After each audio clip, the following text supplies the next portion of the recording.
अस्सलामु अलैकुम वरहमतुल्लाहि वबरकातुहू। नाज़रीन कराम, आज हम मुसलमान औरतों और मर्दों की खिदमत में चंद गुजारिशात कर रहे हैं। हम उम्मीद करते हैं कि जिस जज्बे के तहत ये गुजारिशात की जा रही हैं, इसी जज्बे के तहत इन गुजारिशात पर अमल भी किया जाएगा। नंबर 1, हम सब को चाहिए कि चंद मखसूस सूरतें पढ़ने के साथ साथ पूरे कुरान करीम की तिलावत का अहतमाम करें। साल में कम अज़ कम 2 मरतबा तो कुरान पाक मुकम्मल तौर पर ख़त्म किया जाए। इसी तरह ख़ुद भी सही तलफ़्फ़ुज़ के साथ कुरान पाक पढ़ने और अपने बच्चों को भी पढ़वाने का ज़्यादा अहतमाम करें। बहुत ही दुख की बात है कि बचपन में जिसने जैसा सीखा वो इसी अंदाज में अब तक पढ़ रहा है, इस बात की परवाह किए बगैर कि गलत पढ़ रहा हूँ या सही। अल्लाह के वास्ते आप लोगों से गुजारिश है कि आप चाहे उम्र की किसी भी मंजिल पर हों, किसी माहिर कुरान से इस्लाह कराने की कोशिश करें। अगर मरते दम तक इस्लाह मुकम्मल ना भी हुई तब भी क़यामत के दिन सीखे हुओं में इंशाअल्लाह हशर होने की उम्मीद है। और घर की औरतें अपने महारिम मर्दों से या ख़ानदान में मौजूद किसी सही कुरान पाक पढ़ने वाली उस्तानी से इस्लाह कराएँ, यानी इनको तरतीब वार सुनाएँ और इस्लाह करें। नंबर 2, परेशानियों, मुसीबतों और नागहानी आफतों से बचने के लिए, नीज़ आई हुई मुसीबतों को टालने के लिए जहां आप एक तरफ इन वज़ाइफ का एहतमाम करते हैं, वहां सबसे बढ़कर छोटे और बड़े गुनाहों से मुकम्मल तौर पर बचने का पूरा एहतमाम करें। जिन जिन कामों में अल्लाह तबारक व तआला और उसके रसूल सल्लल्लाहु अलैहि वसल्लम ने हुक्म दिया है उन पर अमल करें, और जिन बातों से मना किया है उनसे मुकम्मल तौर पर बचने का पूरा एहतमाम करें। मसलन मर्द हज़रात तय कर लें कि घर के तमाम बालिग मस्जिद में जाकर 5 वक्त की नमाज बाजमात अदा करेंगे। अहम इल्तमास ये है कि औरतें घरों में नमाज के अव्वल वक्त या कम अज़ कम अजान होते ही सब काम छोड़कर फ़ौरन फ़र्ज़ नमाज अदा करें, और जिस तरह मालो असबाब की हिफाजत की खातिर मुख्तलिफ़ वज़ाइफ और दुआओं का एहतमाम करती हैं, इससे भी ज़्यादा एहतमाम से अपनी मिल्कियत में मौजूद तमाम ज़ेवरात और नकद रकम में से ज़कात अदा किया करें। और जिस तरह रिश्तों के लिए दुआओं और बीमारी से शफा के लिए दम किया हुआ पानी या तावीज़ हासिल करने का एहतमाम किया जाता है, इससे भी ज़्यादा एहतमाम के साथ बेपर्दगी और ग़ीबत जैसे मुहलिक गुनाहों और गलत रस्मों से बचने की मुकम्मल कोशिश करें। याद रहे कि दुनिया में किसी से भी अपने फ़ायदे की कोई चीज़ हम सिफारिश करा के जबर से धोखा देकर या अल्लाह का हुक्म ना मानकर जुल्म व ज़्यादती से छीन कर या इसको डरा धमका कर हासिल कर सकते हैं, लेकिन अल्लाह तबारक व तआला के ख़जानों से इसको राज़ी किए बग़ैर और इसकी नाफरमानी छोड़े बग़ैर कुछ हासिल नहीं किया जा सकता।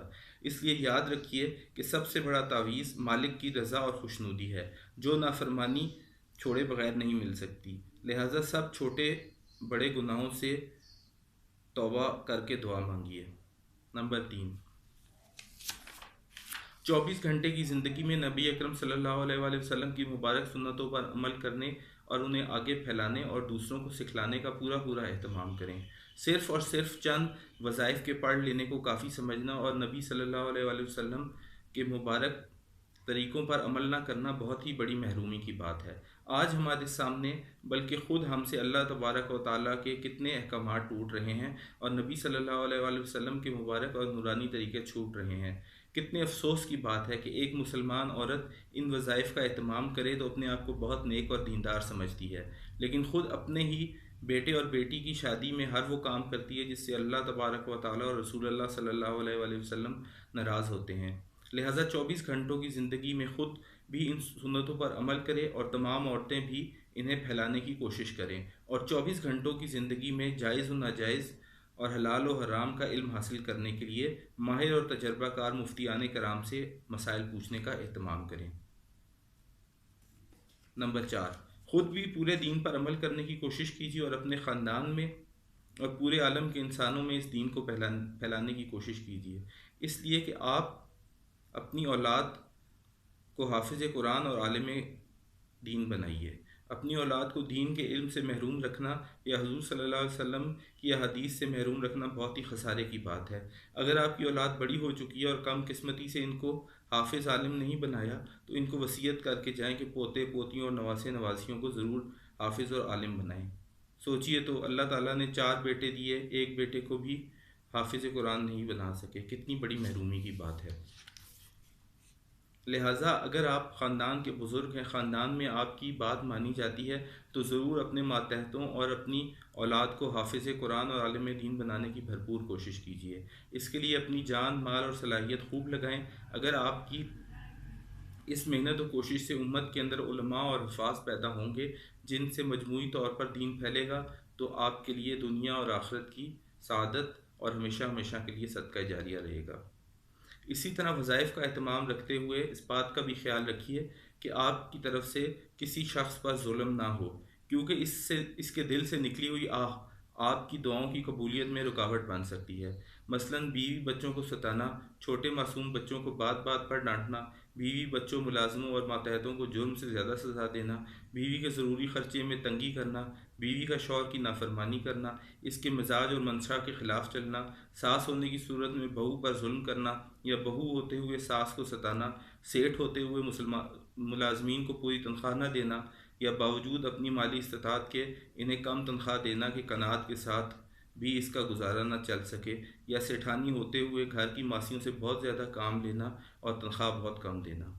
یاد رکھیے، غریبوں اور مظلوموں کی آہیں بڑی بڑی پریشانیاں اور بلائیں نازل کرتی ہیں، اور پھر انسان ایسی بیماریوں میں مبتلا ہو جاتا ہے جن کا علاج کرانے کے لیے ڈاکٹروں کو بڑی بڑی فیسیں ادا کرنی پڑتی ہیں، اور بڑے بڑے ہسپتالوں میں جا کر بھی نہیں ہو سکتا۔ لہٰذا ہم میں سے ہر ایک کو چاہیے کہ حقوق العباد کی ادائیگی کا اہتمام کریں اور کسی مسلمان کا دل نہ دکھائیں۔